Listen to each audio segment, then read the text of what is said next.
بسم اللہ الرحمن الرحیم۔ محترم ناظرین، السلام علیکم۔ پہلے وقت کی ایک قوم جسے قوم سبا بھی کہا جاتا ہے، اللہ تعالیٰ کی بے شمار نعمتوں کے اندر زندگی گزار رہی تھی۔ یہ قوم ایک عظیم قوم کی مالک تھی۔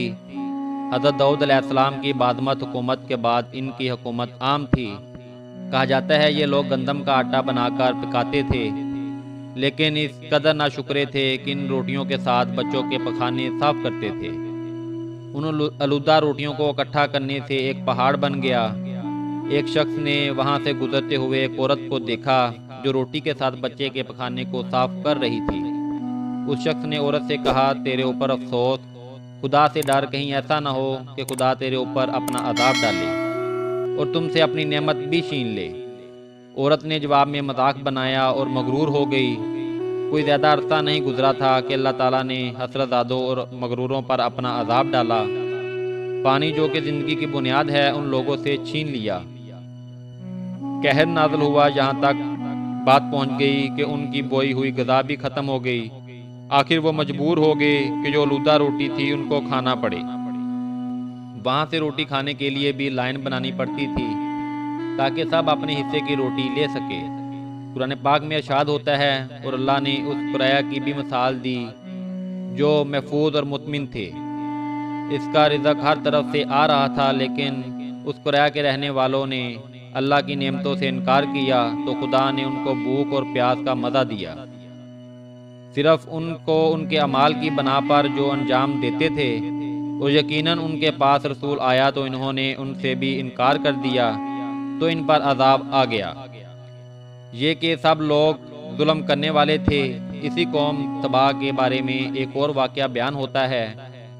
ان لوگوں نے اپنے کھیتوں میں کاشت کرنے کے لیے پانی کے ذخیرے حاصل کرنے کی خاطر پہاڑوں میں ایک بند بنایا ہوا تھا۔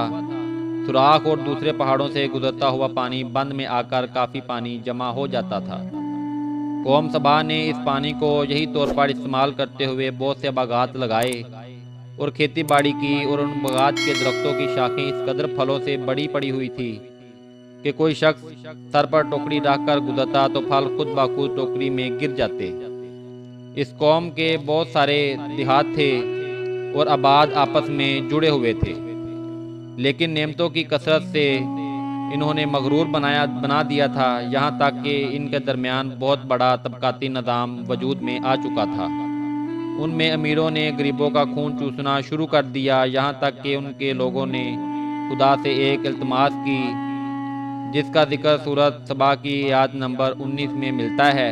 انہوں نے کہا کہ خدایا ہمارے سفروں کے درمیان فاصلہ زیادہ کر دے، اور انہوں نے اللہ تعالیٰ سے یہ التماس اس لیے کیا تاکہ غریبوں اور بے نیاز لوگوں، عمرہ اور ضرورت مندوں کے ہمراہ سفر نہ کرنے۔ ان کی خواہش یہ تھی کہ آبادیوں کے درمیان خشکی ہو اور فاصلہ زیادہ ہو تاکہ کم آمدنی والے لوگ اس کی طرف سفر نہ کر سکیں۔ اللہ تعالیٰ نے ان مغرور پیڑ پجاریوں پر اپنا عذاب نازل کیا۔ بات تاریخ کے مطابق ان مغرور لوگوں کی آنکھوں سے دور سرائی چوہوں نے دیوار پر حملہ کر کے اسے اندر سے توڑ دیا۔ ادھر سے بارش زیادہ ہو گئی جن کی وجہ سے سیلاب آ گیا اور اس بند میں پانی بہت زیادہ اکٹھا ہو گیا۔ اچانک بند کی دیوار ٹوٹی، اس سے ایک بہت بڑا سیلاب آیا جس میں تمام دیہات، آبادی، مال، باغات، کھیتی باڑیاں، ان کے محل اور گھر پانی میں غرق ہو گئے۔ ان کے باغات میں سے کچھ پھلوں کے درخت بچے، پرندوں وہاں سے چلے گئے، جبکہ الو اور کوے نے قوم سبا کے گھروں میں اپنے گھونسلے بنا لیے۔ اس بات کا ذکر سورۃ سبا کی آیت نمبر 15 اور 16 میں ملتا ہے، اور آخر میں سورۃ سبا کی آیت نمبر 17 میں قرآن پاک میں اس واقعہ کا جو نتیجہ نکلا ہے، جو ہم نے ان کی ناشکری کی سزا پالی ہے، اور ہم ناشکروں کے علاوہ کسی کو سزا نہیں دیتے۔ امید کرتا ہوں کہ آپ کو آج کی ویڈیو اچھی لگی ہوگی۔ محترم ناظرین، ہمارا چینل ضرور سبسکرائب کر لیں۔